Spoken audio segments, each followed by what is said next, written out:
is the English service of Radio Algeria International. It's time for the news.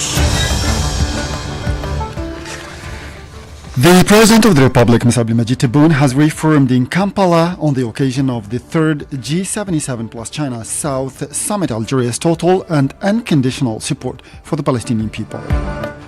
The participants to the summit meeting of the Non-Aligned Movement held in Kampala, Uganda, have hailed Algeria's initiatives in favor of the maintaining of peace and security and the promotion of a sustainable development in Africa. And the Israeli army has pursued its pounding of several parts of the Gaza Strip, killing over 178 Palestinians over the past 24 hours. Those were the headlines, and now the news in detail.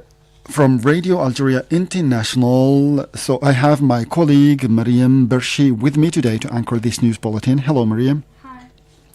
First in our news, President Abdelmajid Tebboune has offered his condolences to the family of the Major General Ahsan Slimane, former deputy commander of the 6th Military Region, who passed away following a long illness. The Army Chief of Staff, Army General Saad Chingriha, also expressed sympathy to the family of the late Major General and to the staff of the National Army.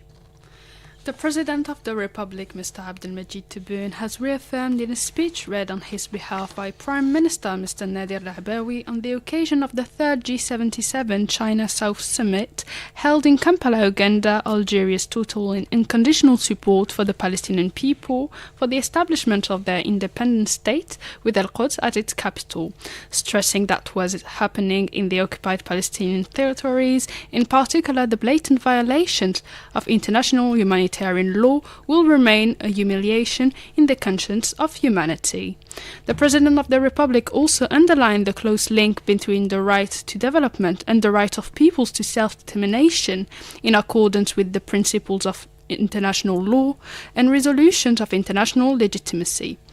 The President of the Republic reiterated Algeria's support for the efforts of the Secretary General of the United Nations and his personal envoy for a fair settlement of the Western Sahara issue through the organization of a free and fair referendum, guaranteeing to the Sahrawi people the exercise of their inalienable right to self-determination.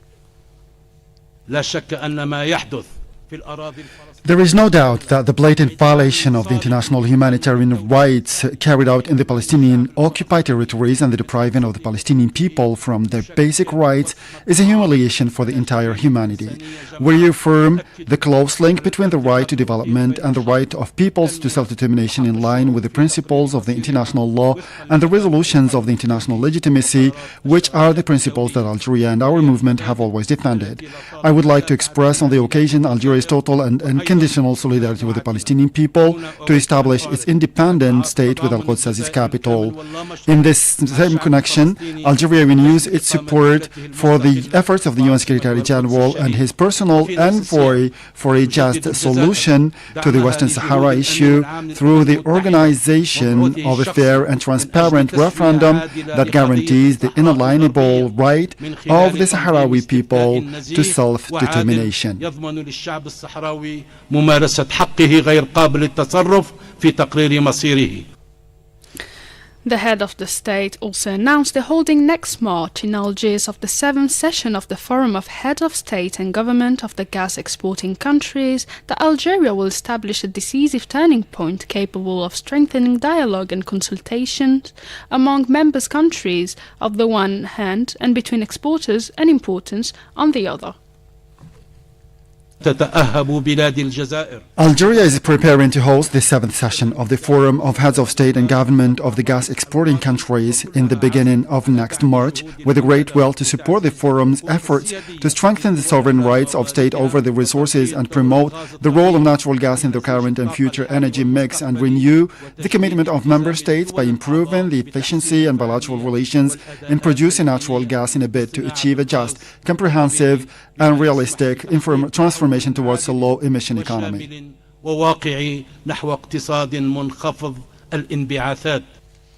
That was the message of the President of the Republic, Mr. Abdelmajid Tebboune, read on his behalf by Prime Minister Nadir Lahbawi in Kampala, Uganda. Back to you, Mohammed. And the third G77 plus China meeting has kicked off in the Ugandan capital, Kampala, with the participation of Prime Minister Nadir Arbawi as representative of the President of the Republic, Mr. Abdelmadjid Tebboune. Asia Bakar has more details. The third summit, which extends over 2 days under the motto Leaving No One Behind, tends to give a new impetus to a partnership among the countries of the South in the current international context marked by an increasingly competitive world. The summit also tends to strengthen exchange relations among the countries of the South, notably in the sectors of trade, investment, sustainable development, climate change, the eradication of poverty, and the development of digital economy. Since its creation, the group has worked on adopting the principles of unity, integration, and solidarity to preserve the interests of developing countries, promoting economy and coordinating on issues of interest to member countries. The group also works on providing the necessary means for the countries of the South to preserve their economies and collective interests and to strengthen cooperation among developing countries. It also aspires to strengthen its capacity in terms of joint negotiation with regard to all international economic issues with the United Nations. Let's note that in 1967, Algeria hosted the first G77 ministerial meeting, a major intergovernmental coalition with the UN created in 1964 with the adoption of the Common Declaration of the 77 countries at the end of the first meeting of the organization's government members. The Algiers meeting culminated in the adoption of the Algiers Charter and the implementation of the group's organizational structure. And the participants to this summit meeting of the Non-Aligned Movement held in Kampala, Uganda, have hailed Algeria's initiatives in favor of the maintaining of peace and security and the promotion of a sustainable development in Africa. The final document issued at the end of a 2-day meeting paid tribute to the major role played by the President of the Republic in his capacity as AU coordinator for the reinforcement of the anti-terrorist struggle and the fight against extremism in Africa. The representatives of the non-aligned member countries held the report and the recommendations on the terrorist threat in Africa made by President Tebboune during the 16th special session and the 36th session of the African Heads of State and Government aimed at reinforcing the fight against such a plague in the level of the continent. In this respect, they hailed President Tebboune's initiative related to the creation of an African mechanism of response to natural disasters aimed at immediately taking in charge those African countries affected by climate change. The participants to the Kampala meeting also praised Algeria's initiative related to the creation of an African special fund devoted to natural disasters caused by climate change. The participants to the 19th summit meeting of the Non-Aligned Movement, attended by Prime Minister Nadir Arbawi as representative of the President of the Republic, has ended in Kampala. Uganda have reiterated their attachment to the movement's founding principles. In their final declaration, they condemned the Israeli continued acts of aggression against the Palestinian people and called for an urgent action to stop the onslaught and the displacement of the Palestinians. They further called for steps to be immediately taken to ensure the funneling of humanitarian aid to the Gaza Strip. The representatives of the Non-Aligned Movement unanimously called for more efforts to be made to secure a fully fledged membership of the State of Palestine in the UN. Prime Minister Nadir Arbawi has been received by Uganda's President Yoweri Museveni, to whom he conveyed the greetings of President Abdelmadjid Tebboune. Mr. Arbawi has conveyed the congratulations of President Tebboune to President Museveni, whose country took over the presidency of the Non-Aligned Movement and the G77 plus China. The Ugandan president asked the Prime Minister to convey his brotherly greetings and esteem to President Tebboune, reiterating his attachment to working with the President of the Republic to promote the purposes and principles of the UN Charter and the Non-Aligned Movement and the G77 plus China. The two sides also discussed bilateral relations and ways and means to strengthen them in different sectors, notably the sector of energy and electricity, in light of the results of the fruitful discussions that the Ugandan president had with his Algerian counterpart during his visit to Algeria in March 2023. Prime Minister Nadir Arbawi has met with the UN Secretary-General Antonio Guterres, to whom he conveyed the greeting of the President Abdelmadjid Tebboune.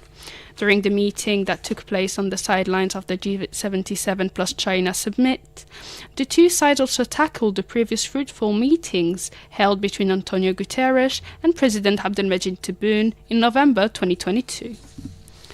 The Minister of Foreign Affairs and National Community Abroad, Ahmed Attaf, has had bilateral talks in Kampala, Uganda, with his Tanzanian and Venezuelan counterpart in January, Yusuf Makamba and even Jill Binto, respectively. These meetings took place on the sidelines of Attaf's participation in the proceedings of the 19th Summit of the Non-Aligned Movement.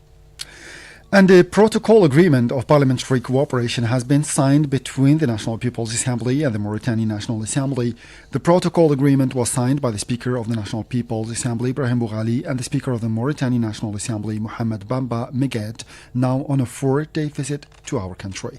The protocol agreement aims to strengthen the parliamentary cooperation between the two countries through visits, exchanges, and coordination of positions and training, despite the creation of a Great Parliamentary Commission, which will hold a meeting every year.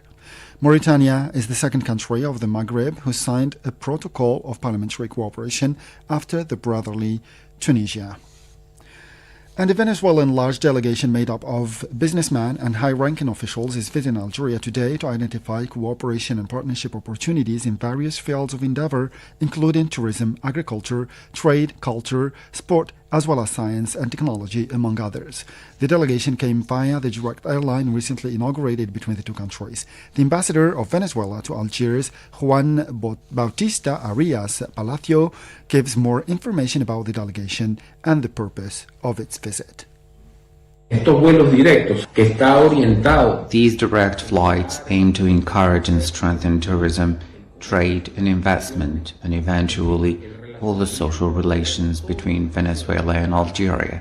Hence, we aspire that cultural relations, sport relations, and relations in all fields will be strengthened, including in the scientific and technological fields. For this, we came today with an important delegation of businessmen and high-ranking officials in order to show the products offered by Venezuela and know about the products offered by Algeria.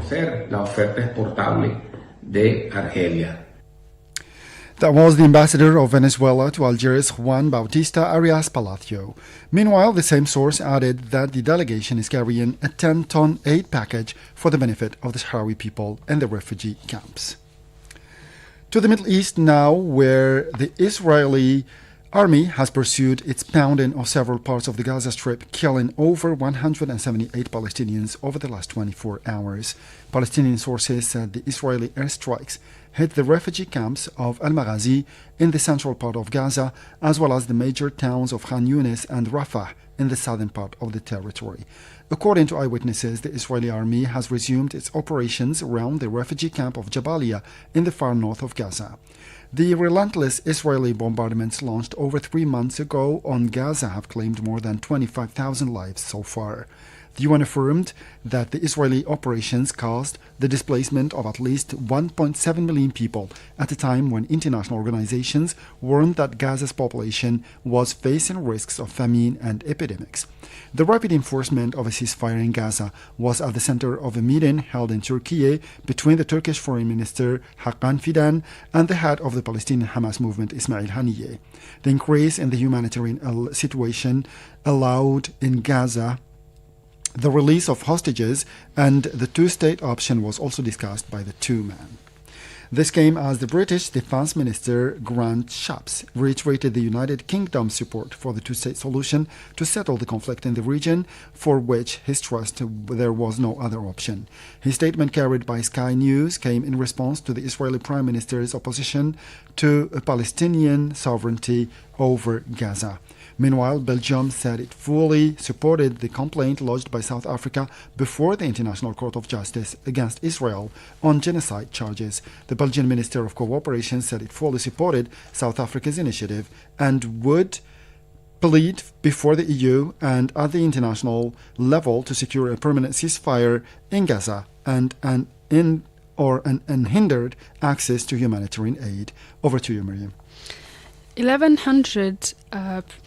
111 protests took place in 60 Moroccan cities in support of the Palestinian people in Gaza, demanding to end the normalization process launched by the Moroccan authorities. According to the organizers, the protest, held in solidarity with Palestine, urged for an end to the normalization process and to the agreement signed in 2020.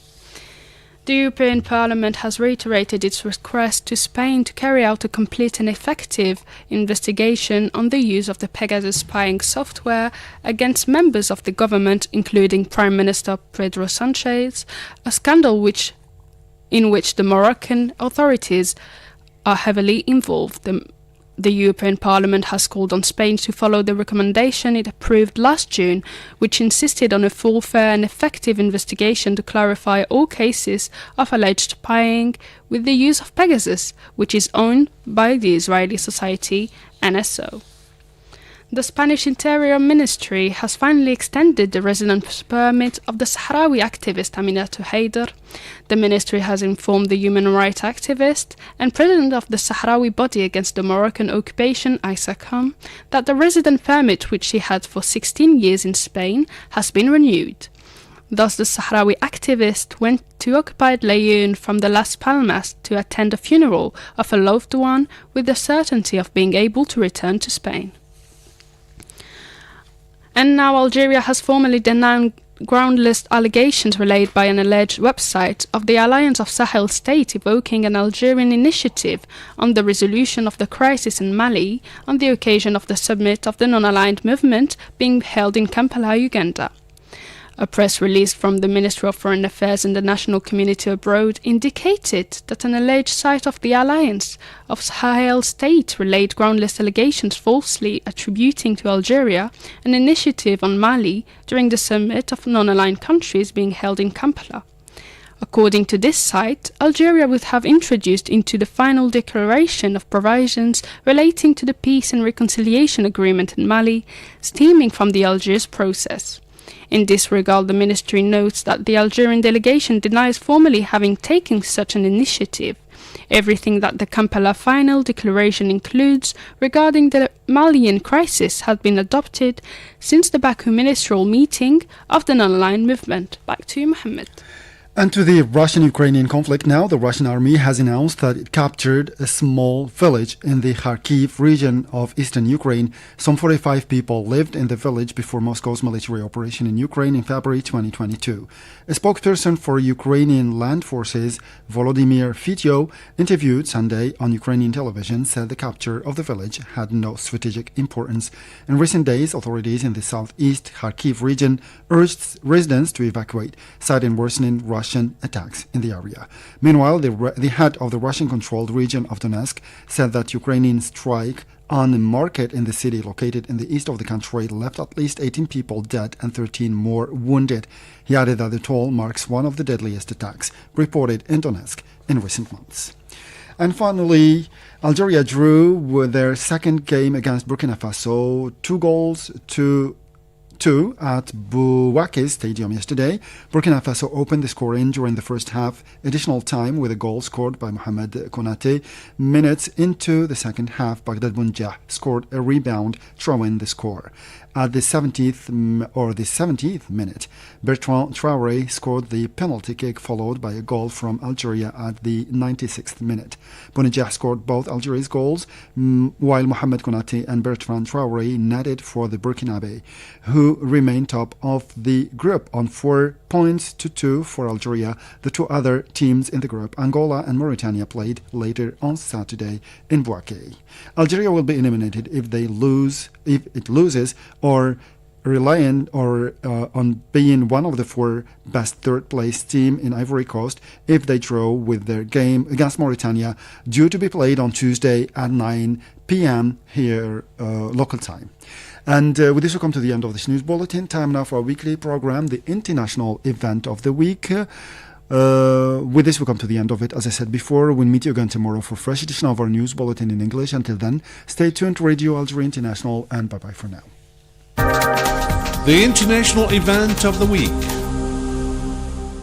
Fierce fighting continued in Gaza as the Israeli onslaught on the Palestinian territory entered 100 days. The Israeli army pursued its bombardments and hit various areas in the central and southern parts of Gaza amid fierce fighting in some other areas of the territory. Scores of civilians were killed or wounded in the bombardments, bringing the number of victims to almost 24,000. 60,000 others have been wounded since the Israeli attacks on Gaza were launched.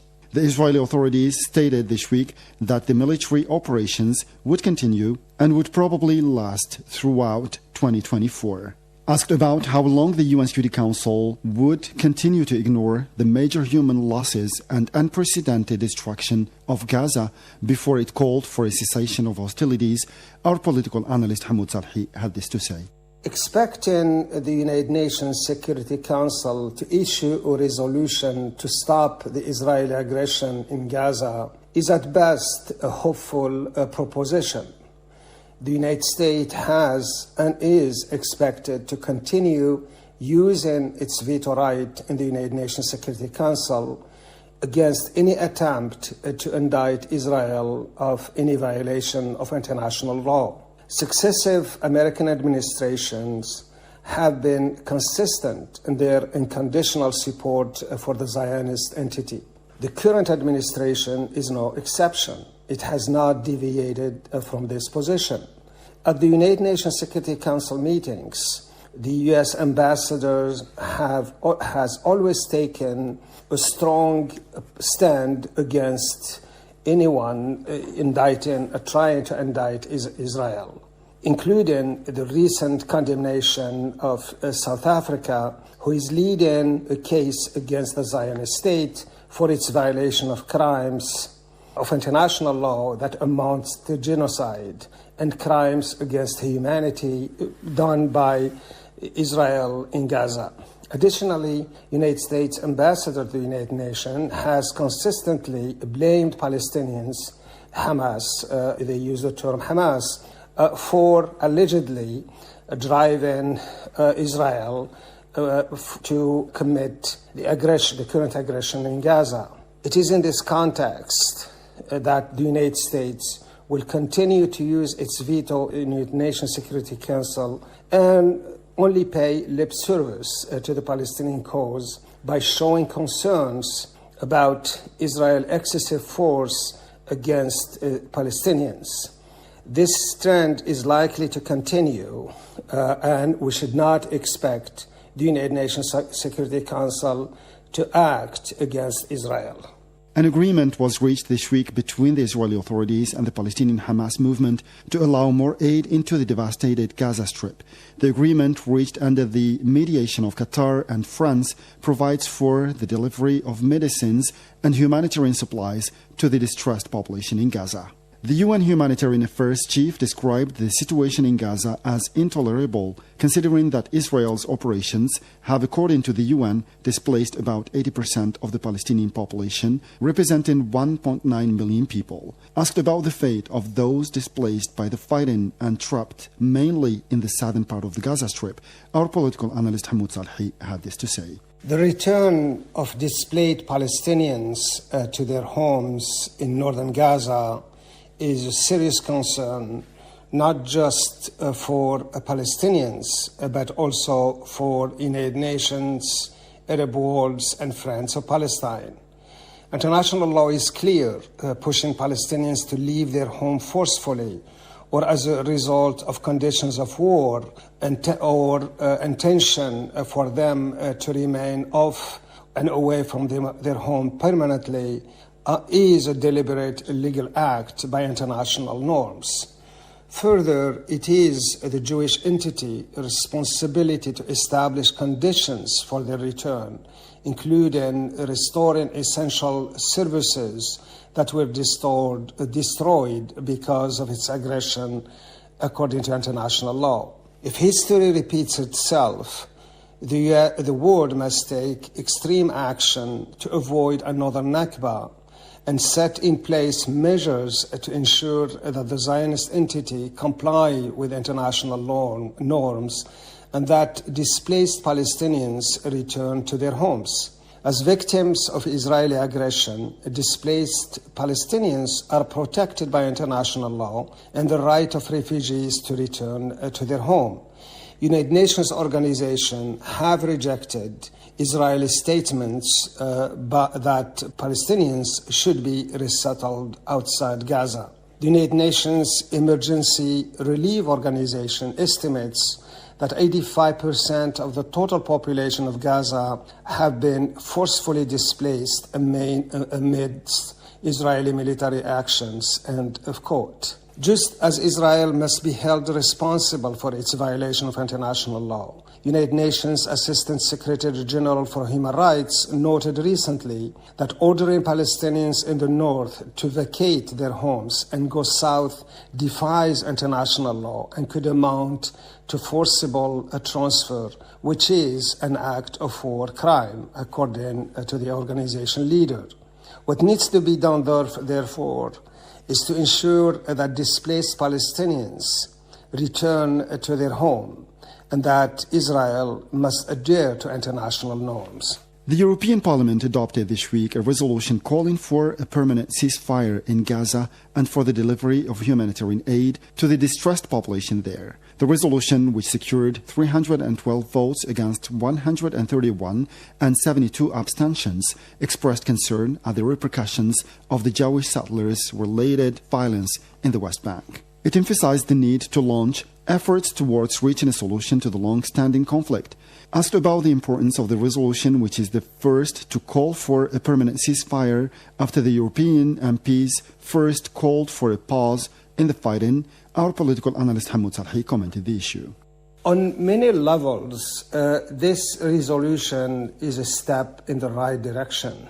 It is another indictment of Israel's aggression, underscoring the need for an immediate and permanent ceasefire is essential today, and the least organizations like the Parliament take. This resolution also comes as another success we witnessed in recent days, beginning with the United Nations Security Council unanimously barring the forced displacement of the Palestinians, and the latest non-aligned movement calling Israel to stop the war and condemning its attacks on Palestinian illegal activities.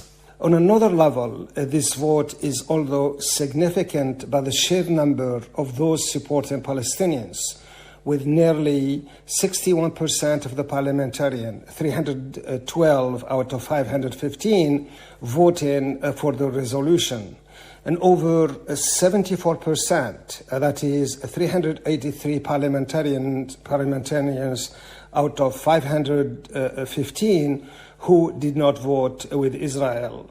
As such, the vote can be seen as a reflection of the trend that we are witnessing in Europe.